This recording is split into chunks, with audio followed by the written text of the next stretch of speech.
இவரே ஒரு அங்கிள் தான், இவரே ஒரு தாத்தா தான் விஜய. கூட்டணி சம்பந்தமாகவும் அவர் கொள்கை எல்லாத்தையுமே ரொம்ப தெளிவா சொல்லியிருந்தார். திமுக தான் எதிரி அப்படிங்கிறதையும் உறுதிப்படுத்தியிருக்கார். திமுகவுடன் கூட்டணி இல்லை அப்படிங்கிறத பார்க்க முடியும். 100% அவர் முதலமைச்சர் ஆவாரா அப்படிங்கிறது அவருக்கு தெரியாது. ஆட்சி அதிகாரத்தில் அவ்வளவு சீக்கிரமா கூட்டணி கட்சிகள் வந்து சீட்டு கொடுக்கறதே பெரிய விஷயம். விஜய் அவர்களோட அந்த விமர்சனம் திமுக வந்து கட்டுமையா சாடி தான் பேசியிருக்காங்க. பிஜேபி எதிர்த்து பேசினா போதும், இவங்களுடைய வாக்கு ஒரு 7-8% இருக்கு, அதுல வந்து கணிசமா நமக்கு வந்துடும். முதல்ல வந்து என்னன்னா அந்த விஜய்க்கு டைலாக் எழுதி கொடுத்தாருல, அவருக்கு வாழ்த்துக்கள். கடைசியில பாத்தீங்கன்னா திமுகவுடைய இன்றைக்கு கூட்டணியில போய் இன்னைக்கு ஐக்கியம் ஆகிட்டாரு. ஒரு எதிர்த்து பேசுற ஒரே ஒரு காரணத்துக்காக விஜய் வந்து இஸ்லாமிய மக்கள் வந்து ஓட்டு போட்டுவாங்க. எம்பி எலெக்ஷன் வருது அப்படின்னா காங்கிரஸுக்கு வாக்களிப்பாங்க. மாநில தேர்தல் அப்படிங்கும்போது அவங்க திமுகவுக்கு தான் வாக்களிப்பாங்க. இதை உடைப்பதற்கு அங்கிள் அப்படிங்கிற வார்த்தை அவ்வளோ பெரிய கெட்ட வார்த்தை. பதிலுக்கு ஏதாவது செய்யறாங்களான்னு பார்க்கும்போது எதுவுமே செய்யலை. தொடர்ந்து ஏமாற்றப்பட்டு கொண்டே இருக்கிறாங்க.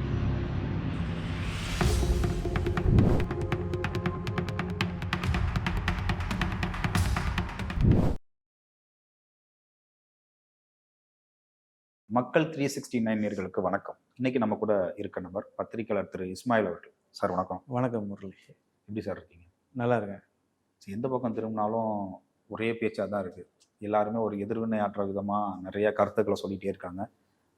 டிவிக்கியோட 2வது மாநில மாநாடு, அதில் குறிப்பாக விஜய் அவர்கள் வந்து பேசின விடயங்கள் பற்றி தான் பேசிகிட்டே இருக்காங்க. ஸோ உங்களோட, நீங்கள் ஒரு பத்திரிகையாளராக அவரோட அந்த ஸ்பீச் இருக்குல்ல, அதை பற்றி உங்களோட கருத்தை பற்றி சொல்லுங்கள். முதல் கட்டமாக இது ஒரு டிவிகேவுக்கு ஒரு வெற்றிகரமான ஒரு மாநாடு. அவங்க ஷெட்யூல் படி ரொம்ப எல்லாமே கரெக்டாக முடிஞ்சிருக்கு. மிகப்பெரிய ஒரு இளைஞர்கள் கூட்டம். அவங்களுடைய பிளான் வந்து ரொம்ப அழகாக எக்ஸிக்யூட் பண்ணி ஒரு வெற்றிகரமான ஒரு மாநாடு. அடுத்ததாக விஜயினுடைய பேச்சு தான் இங்கே பிரதானமாக பார்க்கப்படுது. விஜய் வந்து பார்த்திங்கன்னா கடந்த முதல் மாநாட்டில் வந்து கூட்டணி சம்பந்தமாகவும் அவர் கொள்கை எல்லாத்தையுமே ரொம்ப தெளிவாக சொல்லியிருந்தார். பல பேர் சொல்கிறாங்க அவர் கொள்கையை சொல்ல அப்படிங்கிறாங்க. ஃபஸ்ட்டு கூட்டத்திலே அவர் தெளிவாக கொள்கையெல்லாம் சொல்லிட்டாரு. இப்போ இந்த கூட்டத்தில் பார்க்கும்போது அவர் வந்து சில நுணுக்கமான விஷயங்களை பேசியிருக்கிறார். முதல்ல வந்து பிஜேபியோடு கூட்டணி இல்லைங்கிறத 2வது முறையாக உறுதிப்படுத்தியிருக்கிறார். அதுக்கு அடுத்தபடியாக திமுக தான் எதிரி அப்படிங்கிறதையும் உறுதிப்படுத்தியிருக்கார். திமுகவுடன் கூட்டணி இல்லை அப்படிங்கிறத பார்க்க முடியுது. ஆனால் கடந்த கூட்டத்தில் அதிமுக ஒரு பெருசாக விமர்சிக்கலை. பட் இந்த கூட்டத்தில் அதிமுகவை வந்து பிஜேபிக்கு அடிமையாக இருக்கிறார்கள் அப்படின்னு சொல்லியிருக்கிறார். அப்போ அதே நேரம் வந்து நம்ம கவனிக்க வேண்டிய விஷயம் என்னென்னா, திமுகவை தாக்கின அளவுக்கு அங்கிள் அப்படின்னு சொல்லி ஸ்டாலினை பேசின அளவுக்கு, மோடியை பேசின அளவுக்கு அதிமுகவை அவர் பேசலை. அதாவது பிஜேபியோடு கூட்டணி இருக்கிற வரைக்கும் தான் அந்த விமர்சனம் அப்படின்னு நம்ம எடுத்துக்க முடியும். எனவே வந்து அவர் திரும்பவும் ஒரு கேட்டை வந்து அதிமுகவுக்கு ஓப்பன் பண்ணுறாரு. நீங்கள் பிஜேபியோட கூட்டணியில் இல்லைன்னா மேபி அலையன்ஸ் வர்றதுக்கு வாய்ப்பு இருக்குது அப்படிங்கிற மாதிரி சொல்கிறாரு. அதிமுக தரப்பில் பார்த்தீங்கன்னா அதிமுகவை தலைமையை ஏற்றுட்டு குறிப்பாக பழனிசாமி அவர்களை வந்து முதல்வர் வேட்பாளரை ஏற்றுக்கிட்டு போகிறவங்க தான் அவங்க கூட்டணிக்கு வரணுங்கிற மாதிரி அவங்க அந்த ஸ்டாண்டில் இருக்காங்க. இவங்களை பொறுத்த வரைக்கும் இவங்களும் ரொம்ப கிளியராக இருக்காங்க. விஜயை வந்து முதல்வர் வேட்பாளராக இவங்க விஜயோட, அதாவது டிவிகே தலைமையில் வர்றவங்க மட்டும்தான் கூட்டணிக்கு வர முடியுங்கிறதும் இவங்களும் தெளிவுபடுத்தியிருக்காங்க. ஸோ அப்போ அந்த 2 கூட்டணி, அதாவது அதிமுகவும் தாவேக்காவும் இணையறதுக்கான வாய்ப்பே இல்லைன்னு நம்ம எடுத்துக்கணும். இல்லை, வாய்ப்பு இல்லைன்னு நம்ம எடுத்துக்க முடியாது. ஏன் அப்படின்னா விஜய்க்கு நல்லாவே தெரியும் 2026 தேர்தலில் 100% அவர் முதலமைச்சர் ஆவாரா அப்படிங்கிறது அவருக்கு தெரியாது. 100% ஆக முடியாது. பட் வாய்ப்புகள் கொஞ்சம் இருக்குது. ஒரு 20-30% வாய்ப்பு இருக்குது. அது எப்போ வாய்ப்பு இருக்கும் அப்படின்னா மிகப்பெரிய ஒரு அலைன்ஸ் வந்தால் மட்டும்தான் அது வாய்ப்பு. விஜய் தனியாக நின்னா அதற்கான வாய்ப்பே இல்லை அப்படிங்கிறது விஜய்க்கும் அவர் கூட இருப்பவர்களுக்கும் நன்றாகவே தெரியும். அப்போ நிச்சயமாக அலைன்ஸ் நோக்கி தான் அவர் போயிட்டே இருக்கிறார். கூட்டணி ஆட்சின்னு அவர் ஏன் சொல்கிறாரு அப்படின்னா, விசிகா, அதே போல் காங்கிரஸ், இந்த மாதிரி பெரிய கட்சிகளை வந்து நம்ம உள்ளே எடுத்துக்கலாம். அப்படி எடுக்கும்போது நம்மளுடைய ஓட்டிங் பெர்சன்டேஜ் அதிகமாகும். அதை வைத்து நாம் வந்து அவங்களுக்கு ஆட்சி ஏதாவது பங்கு கொடுக்கலாம்னு சொல்கிறார் விஜய். இதே விஜய் வந்து ஒரு வாதத்திற்காக அவர் வந்து இந்த எலெக்ஷனில் ஜெயிக்கிறாரு அல்லது அடுத்த எலெக்ஷன் ஜெயிக்கிறாருன்னு வைங்களேன், ஒரு 10 வருஷம் போகுது. அப்போ டிவிக்கு ஒரு பெரிய கட்சியாக மாறிடுது, திமுக அதிமுக மாதிரி மாறிடுதுன்னு வைங்களேன். அப்போ அவர் இந்த கொள்கையை சொல்லுவாரா, ஆட்சி அதிகாரத்தில் பங்குன்னு சொல்லுவாரா அப்படிங்கிறதான் கேள்வி. அப்போ அவர் சொல்ல மாட்டார். ஏன்னா ஆட்சி அதிகாரத்தில் அவ்வளோ சீக்கிரமாக கூட்டணி கட்சிகள் வந்து சீட்டு கொடுக்குறதே பெரிய விஷயம். திமுகவும் அதிமுகவும் வந்து கூட்டணி கட்சிகளுக்கு எம்எல்ஏ சீட் கொடுக்குறாங்க பார்த்தீங்களா, அதுவே பெரிய விஷயம். ஏன்னா ஒரு தொகுதியில் ஒரு அதிமுக தொண்டரும் திமுக தொண்டரும் உயிரை கொடுத்து வேலை செஞ்சுருப்பாங்க. பல வருஷமாக 40 வருஷம் 50 வருஷமா வேலை செஞ்சுருப்பாங்க. நிச்சயமா அவங்க வந்து அந்த தொகுதியில் அவர்களுக்கு வாய்ப்பு இல்லை அப்படின்னு கூட்டணிக்கு கொடுப்பதே ஒரு பெரிய, அந்த கட்சிகளை பொறுத்த வரைக்கும் அது ஒரு பெரிய சவாலான விஷயம். அப்போ ஆட்சி அதிகாரத்தில் பங்கு அப்படிங்கிறது அது மிகப்பெரிய ஒரு விஷயம். விஜய் இப்போ சொல்லக்கூடிய விஜய் வந்து ஒருவேளை அவர் வந்து ஒரு பெரிய கட்சியாக மாறும்போது அவர் அதை சொல்லுவாரா அப்படிங்கிற ஒரு கேள்வி இருக்கு. ரெண்டாவதாக எலெக்ஷனுக்கு முன்னாடி பார்த்துக்கலாம் அப்படிங்கிற ஒரு நிலைப்பாட்டுக்கு விஜய் வர்றதுக்கு வாய்ப்பு இருக்கு. இப்போ ஏடிஎம்கேவோட ஸ்டாண்டை நம்ம பார்க்கும்போது தொடர்ந்து அமித்ஷா சொல்லிக்கொண்டே வராரு, கூட்டணி ஆட்சி கூட்டணி ஆட்சிங்கிறது அமித்ஷா சொல்லிட்டே வராரு. ஆனால் ஏடிஎம்கே சைட்ல இருந்து ஒரு ஸ்ட்ராங்காக வந்து அதுக்கு ரியாக்ஷன் பண்ணாமல் இருக்கிறாங்க. அப்போ என்ன நினைக்கிறாங்க அப்படின்னா, எலெக்ஷனுக்கு பின்னாடி பார்த்துக்குவோம், எத்தனை சீட் யார் ஜெயிக்கணும் அப்படிங்கிறத வச்சு பின்னால வந்து நம்ம இதை பற்றிலாம் பேசிக்குவோம். சட்டியில் இருந்தால் தானே அகப்பைக்கு வரும், முதல்ல ஜெயிக்கணும். ஒரு டாபிக்காக நம்ம தனியா பேசுற மாதிரியான ஒரு பிளான்ல இருக்கிறோம். குறிப்பா இப்ப என்ன நம்ம பார்த்தோம் பாத்தீங்கன்னா, விஜய் அவர்களோட அந்த விமர்சனம், அதாவது நிறைய பேரோட, அதாவது இப்போ திமுக வந்து கட்டுமையா சாடி தான் பேசியிருக்காரு. அதே மாதிரி பார்த்தீங்கன்னா பிஜேபியும் நிறைய விஷயங்கள்ல வந்து சாடி, அதாவது மத சார்பு இல்லாம தான் இருக்கணும் அப்படிங்கிற ஒரு விஷயம். இப்போ இஸ்லாமியர்கள் எங்க போவாங்க, இந்தியா வந்து இந்துக்களுக்கான நாடு அப்படிங்கிற மாதிரியான ஒரு கொள்கையோட, குறிப்பா நரேந்திர மோடி அவர்கள் அந்த கொள்கையோட இருக்காங்க. அப்போ எங்களோட இஸ்லாமிய சகோதரர்கள் எங்கே போவாங்க, ஏன் இந்த மாதிரியான ஒரு கோட்பாடோட இருக்கீங்கிறத அவர் முன் வச்சிருக்காரு. இதை நம்ம எப்படி எடுத்துக்கலாம்? இது வரவேற்கத்தக்க ஒரு கருத்து. இன்னைக்கு இந்தியாவில் சூழல்கள் அப்படிதான் இருக்கு. அதை வந்து வெளிப்படுத்தும் விதமாக விஜய் பேசியிருக்கிறார். முதல் கட்டமாக அதை வரவேற்கலாம். அதே நேரம் வந்து பார்த்தீங்கன்னா, ரொம்ப ஒரு வாக்காளர்களே ரொம்ப சாஃப்ட் டார்கெட் யாருன்னா இஸ்லாமியர்கள் தான். அவங்களுக்கு ஆதரவாக பேசினாலே அவங்க ஓட்டு போட்டுருவாங்க அப்படிங்கிற ஒரு மனநிலை வந்து அரசியல்வாதிகள் மத்தியில் இருக்கு. குறிப்பாக பிஜேபி எதிர்த்து பேசினாவே அவங்க ஓட்டு போட்டுருவாங்க. இன்னைக்கு பாருங்க, எல்லா அரசியல் தலைவர்களும் அவங்க பிஜேபி எதிர்த்து பேசினா போதும், இவங்களுடைய வாக்கு ஒரு 7-8% இருக்கு, அதில் வந்து கணிசமாக நமக்கு வந்துடும் அப்படிங்கிற ஒரு நிலைப்பாட்டில் இருக்கிறாங்க. எனவே வந்து விஜய் வந்து இஸ்லாமிய மக்கள் மீது பற்று பாசம்லாம் வைத்து அதுக்கு வாய்ப்பு இருக்கா? இப்ப விஜய் வந்து பற்று பாசம்லாம் இருக்கு, பிஜேபி எதிர்த்து பேசுறாரு. இவர் எதிர்த்து பேசுற ஒரே ஒரு காரணத்துக்காக விஜய் வந்து இஸ்லாமிய மக்கள் வந்து ஓட்டு போட்டுவாங்க. இஸ்லாமிய மக்களை பொறுத்த வரைக்கும் பார்த்தீங்கன்னா, அவங்க வந்து நம்ம எம்ஜிஆர் காலத்திலேருந்து எடுத்துக்கிட்டோம்னா சினிமா நடிகர்களுக்கு வாக்களிக்கிறது கிடையாது. எம்ஜிஆருக்கே வாக்களிக்கல. எம்ஜிஆர் வந்து பார்த்தீங்கன்னா எல்லா தொகுதிகளிலும் அதிமுக லீடிங்கில் வந்துட்டு இருக்கோம். ஆனால் முஸ்லீம் தொகுதிகள், முஸ்லீம் மெஜாரிட்டி தொகுதிகள் வரும்போது பார்த்தீங்கன்னா அங்கே திமுக தான் வரும். அந்த அளவுக்கு வந்து முஸ்லீம்கள் தொடர்ந்து வந்து திமுகவினுடைய அனுதாபிகளாகத்தான் திமுக ஆரம்பித்த காலத்திலிருந்து இருக்கிறாங்க. முதல்ல காங்கிரஸ் அனுதாபிகள், அதற்கு பிறகு திமுக ஆரம்பிக்கப்பட்டதற்கு பிறகு திமுகவினுடைய அனுதாபிகள் தான். அதில் வந்து எந்த மாற்றமும் இதுவரைக்கும் இல்லை. பல பேர் வந்து அதற்கான முயற்சிகளை செய்யறாங்க. இன்னொரு விஷயம் என்னன்னா, காங்கிரஸ் கூட்டணி எங்க கூட்டணியில இருக்கோ அவங்களுக்கு ஓட்டு போடுறதும் வழக்கமா தானே இருக்கு. இல்லை, தமிழ்நாட்டை பொறுத்த வரைக்கும் திமுக தான். நேஷனல் தேசிய அளவில் காங்கிரஸ், அதாவது உங்களுக்கு எம்பி எலெக்ஷன் வருது அப்படின்னா காங்கிரஸுக்கு வாக்களிப்பாங்க. மாநில தேர்தல் அப்படிங்கும்போது அவங்க திமுகவுக்கு தான் வாக்களிப்பாங்க. இதை உடைப்பதற்கு தொடர்ந்து பல கட்சிகள் முயற்சி செஞ்சாலும் கூட அது சக்சஸ் ஆகலை. இது வரைக்கும் பெருசாக சக்சஸ் ஆகலை.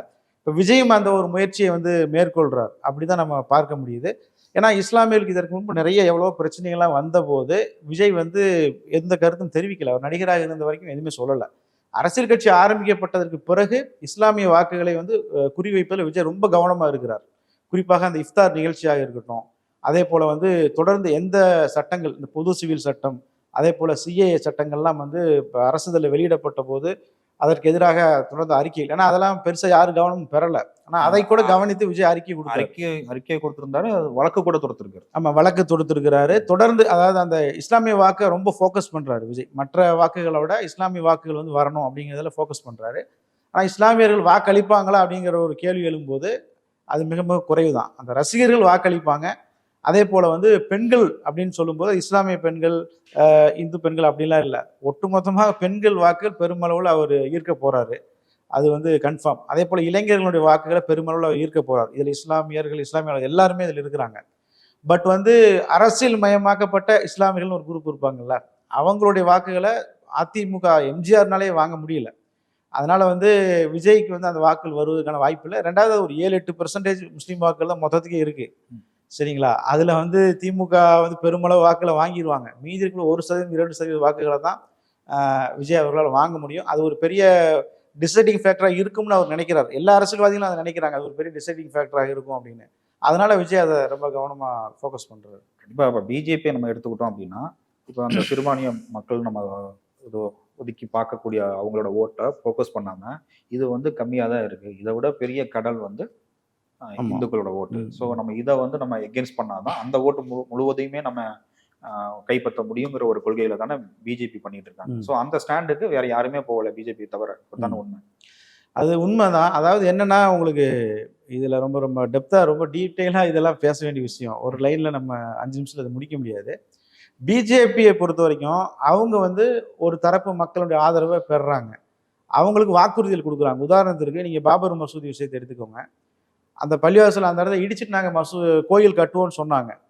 அந்த வாக்குறுதியை அவங்களுடைய ஆதரவாளர்களுக்கு நிறைவேற்றியிருக்கிறாங்க. நிச்சயமா. சரிங்களா? அதே ஆப்போசிட் நீங்கள் எடுத்துக்கோங்க, காங்கிரஸ் எடுத்துக்கோங்க. அவங்க ராஜீவ்காந்தி என்ன சொன்னார்னா, அதே இடத்துல நாங்கள் மீண்டும் பள்ளிவாசல் கட்டி தருவோம்னாரு. ஆனால் அவங்க கட்டி தரலை.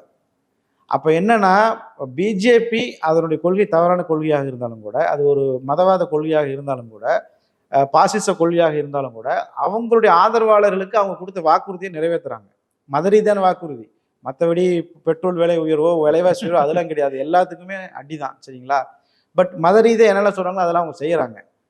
பட் அதே நேரம் காங்கிரஸ் அப்படின்னு நீங்கள் எடுத்துக்கிட்டிங்கன்னா, அவங்க வந்து தொடர்ந்து சிறுபான்மையர் வாக்குல தேசிய அளவில் தொடர்ந்து வாங்கிட்டு வராங்க. மாநில அளவில் இந்த மதசார்பற்ற கட்சிகள், செக்குலர் பார்ட்டிஸ், இவங்க வந்து தொடர்ந்து, அதாவது தமிழ்நாட்டிலாம் வாக்குகள் குறைவு. முஸ்லீம் வாக்குகள் 7-8% தான். நார்த் இந்தியாலாம் போனீங்கன்னா உத்தரப்பிரதேசம் 20% முஸ்லீம் வாக்குகள் இருக்கு. கண்டிப்பா. கிட்டத்தட்ட 6 கோடி முஸ்லீம் இருக்காங்க. பாகிஸ்தான் மக்கள் தொகைக்கு இணையாக உத்தரப்பிரதேசத்தில் மட்டுமே முஸ்லீம்கள் இருக்கிறாங்க. இந்த வாக்குகளை பூரா யார் வாங்குறான்னா அங்க இருக்கிற மதச்சார்பு சமாஜ்வாதி மாதிரி கட்சிகள். ஆனா அவங்க பதிலுக்கு ஏதாவது செய்யறாங்களான்னு பார்க்கும்போது எதுவுமே செய்யலை. தொடர்ந்து ஏமாற்றப்பட்டு கொண்டே இருக்கிறாங்க. இன்னொரு பக்கம் பிஜேபி வந்து இவங்களை முஸ்லீம்கள் மீது ஒரு தாக்குதல் நடத்தினா, ஒரு சட்டத்தை நிறைவேற்றினாவே நமக்கு வாக்கு கிடைக்கும் அப்படிங்கிற ஒரு நிலைப்பாட்டில் இருக்கிறாங்க. பட் ஆனால் இந்த மதச்சார்பற்ற கட்சிகள் வந்து தொடர்ந்து ஏமாற்றி கொண்டே தான் வராங்க. இப்போ விஜய் வந்து நம்ம இந்த விஷயத்துல ஏன் பேச வேண்டியது இருக்கு அப்படின்னா, தொடர்ந்து ஏமாற்றம் திமுக சைட்ல இருந்து இஸ்லாமியில் தொடர்ந்து ஏமாற்றம் இருக்கு. எனவே அந்த அதிருப்தி எல்லாம் விஜய் பக்கம் போவதற்கான வாய்ப்புகளும் இருக்கு அப்படிங்கிறத நம்ம இங்கே கவனிக்க வேண்டியது இருக்கு. பிஜேபியை பொறுத்த வரைக்கும் அதுதான், அவங்க கொள்கை தவறான கொள்கையாக இருந்தாலும் கூட அவங்க அதை எக்ஸிக்யூட் பண்ற விதம் இருக்குல்ல. ஒரு நீங்க நம்ம தனி டாபிக்கை கூட பேசுவோம். உதாரணத்துக்காக சொல்றேன், ஒரு பூத் கமிட்டி கூட்டத்துக்கு அமித்ஷா வராரு. அப்போ எவ்வளவு சின்சியரா இருக்கிறாங்க. ஒரு சாதாரண உள்ளாட்சி தேர்தலில் கூட அவங்க அவ்வளவு கவனமா அவங்க கையாளுறாங்க. உள்ளாட்சி தேர்தலோட தோல்வி அடையக்கூடாதுன்னு நினைக்கிறாங்க. நிச்சயமா. ஆனா அதே சைடு இந்த ஆப்போசிஷன் பார்ட்டிஸ் நீங்க பார்க்கும்போது, ராகுல் காந்தி எடுத்துக்கிட்டீங்கன்னா எலெக்ஷன் முடிஞ்சா வெளிநாடு போயிடுவாரு, எலெக்ஷனுக்கு முன்னாடி வெளிநாடு போயிடுவாரு. சரிங்களா?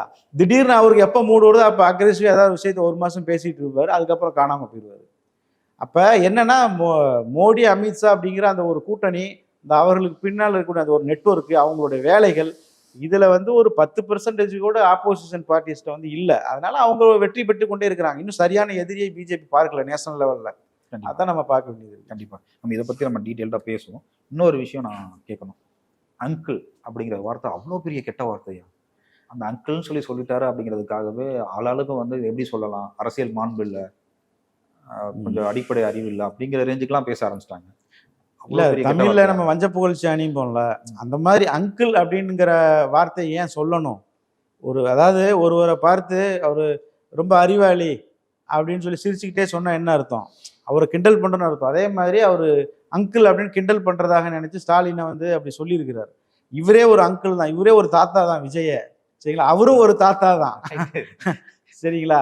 அப்ப இருக்கும்போது அங்கிள் அப்படின்னு சொல்றீங்க, அதை ஏத்துக்கலாம். எப்படி இவரை சொல்ல முடியும்? யார? விஜயா? விஜய்க்கு வயசு எவ்வளவு ஆச்சு நீங்க சொல்லுங்க, எனக்கு தெரியல. சொல்லுங்க. விஜய்க்கு ஒரு 55 வயசு இருக்குமா? 55 கிடையாது. சரி 50 வயசு இருக்குமா? 50 தாண்டிட்டாரு. 50 தாண்டிட்டாரு. அப்புறம் தாத்தா தானே. 50 தாண்டிட்டா தாத்தாவா? 35 வயசு பெண்களே வந்து மகளுக்கு திருமணம் முடிச்சு மாமியார் ஆயிடுறாங்க. இவர் 50 வயசு ஆயிடுச்சு, இவர் தாத்தா கிடையாதா? இவர் தாத்தா தான். சரிங்களா? முடிக்கு வந்து டை அடிச்சுக்கிட்டு கொஞ்சம் ஜிம்முக்கு போய் உடம்ப ஃபிட்டா வச்சுக்கிட்டா இவருடைய வயசு குறைஞ்சிருமா? இவரே தாத்தா தான். அங்கிள் அப்படிங்கிற வார்த்தை கெட்ட வார்த்தை இல்லைனாலும் அவர் வந்து அது ஒரு நக்கலா சொல்லி இருக்கிறார். அதனால அது ஒரு அங்கிள் அப்படின்னு சொன்ன ஒரு வார்த்தையை வச்சுக்கிட்டு அரசியல் மாண்பு இல்லை, மாண்போட பேசலன்றாங்க. இப்போ இதே ஒரு விஷயத்த நம்ம எடுத்துக்கோங்க. இப்போ முதல்வர் கூட தான் ஒரு மீட்டிங்ல வர்றவன் போறவன்லாம் புதுசா கட்சி ஆரம்பிச்சவன்லாம் வந்து திமுகவை ஒழிக்கணும்னு நினைக்கிறானுங்க அப்படின்னு பேசினாங்க. அது வந்து அரசியல் மாண்பா? இல்ல அவருக்கு வயசு எவ்வளவு? ஓ வயசாயிடுச்சுன்னா நீங்க அவருக்கு வர்றவன் போறவன்லாம் அவருக்கு அப்படி சொல்லல. திமுகவினர் வந்து மேடையில் எப்படி பேசுவாங்க அப்படிங்கிறது இன்னும் நிறைய பேர் தெரியாது. சிவாஜி கிருஷ்ணமூர்த்தி உங்களுக்கே வர்றேன். எதிர்கட்சி தலைவர் எடுத்துப்போம். எடப்பாடி பழனிசாமிகள் போற இடத்த எல்லா மீட்டிங்லாம் போவான்னு தான் பேசுறாரு. ஆமா, முதல்வர் நீ சொன்னியே, செஞ்சியா, பண்ணியா அப்படிங்கிற மாதிரிதான் போவான்னு பேசுறாரு. அது அரசியல் மாண்பா? அதாவது யாராவது விமர்சனம் பண்றாங்களா? இல்ல, அதாவது விஜய் 2வது முறை மாநாடு போடுறாரு. முதல் முறையாக அந்த அங்கிள் அப்படிங்கிற வார்த்தை யூஸ் பண்றாரு. அதனால அது வந்து பெரிய அளவு கவனம் பெற்றிருக்கு. விஜய் பேசின அந்த பேச்சுக்களை ஃபுல்லா கேட்டு அவர் விமர்சிக்கணும் அப்படிங்கும்போது இதை வந்து ஒரு பெரிய விஷயமா எடுத்துக்கிறாங்க. அவ்வளோ, வேற எதுவுமே அவர் சொல்லல, எல்லாமே கொள்கை ரீதியாக அது தான் சொன்னார். பொலிட்டிக்கலாக ஒரு விமர்சனம்ங்கும் போது இந்த அங்கிள் அப்படிங்கிற வார்த்தை வந்து கொஞ்சம் குத்துற மாதிரி இருக்கிறதுனால அதை வந்து எடுத்துக்கிறாங்க. அங்கிள்ங்கிற வார்த்தை கெட்ட வார்த்தை இல்லை, பட் நையாண்டி பண்ணியிருக்காரு, அவ்வளோதான். அது வந்து மேடை நாகரிகம் இல்லை அப்படின்லாம் சொல்ல முடியாது. எல்லாருமே எல்லா தலைவரும் அப்படிதான் பேசுறாங்க.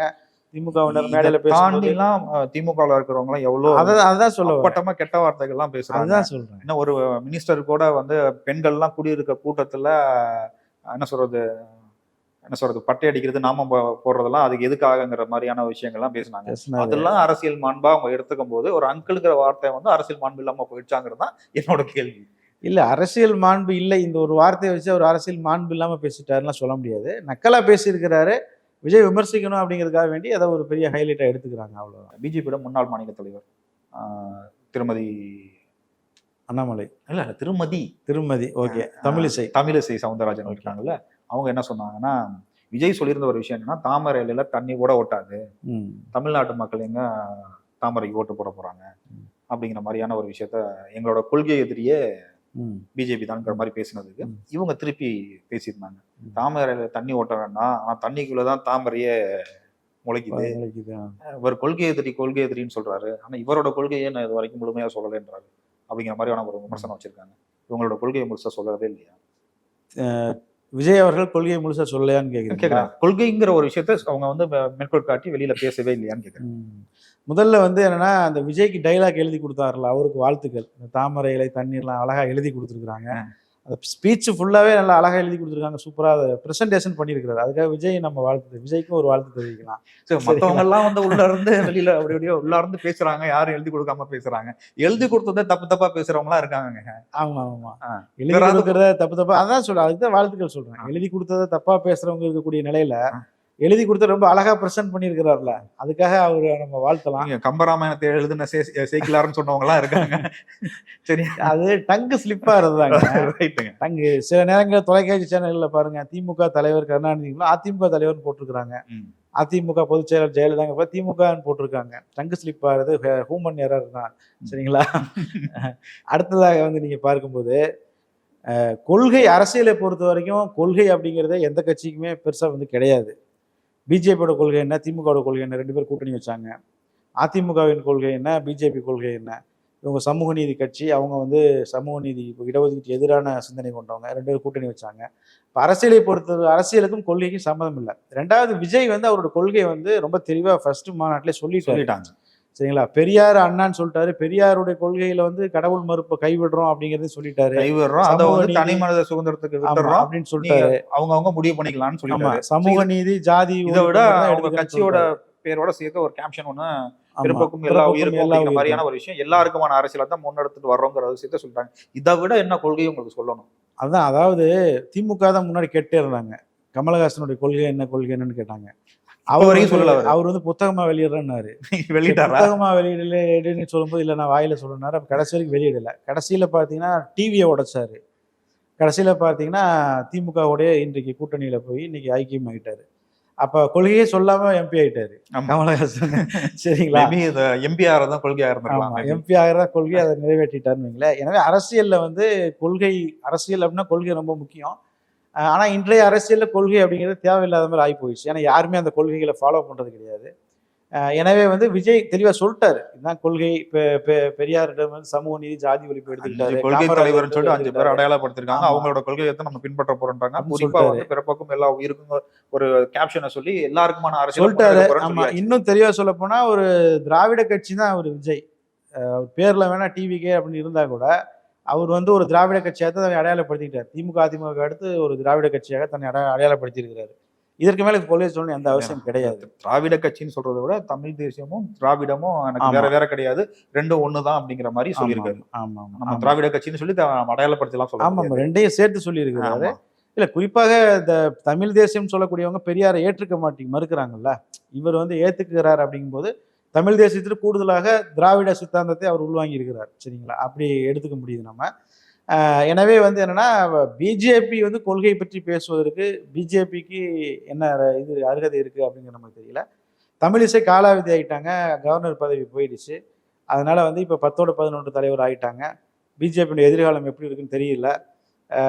எனவே அவங்க இந்த கருத்தை அப்படிதான் நம்ம பார்த்துக்க முடியுது.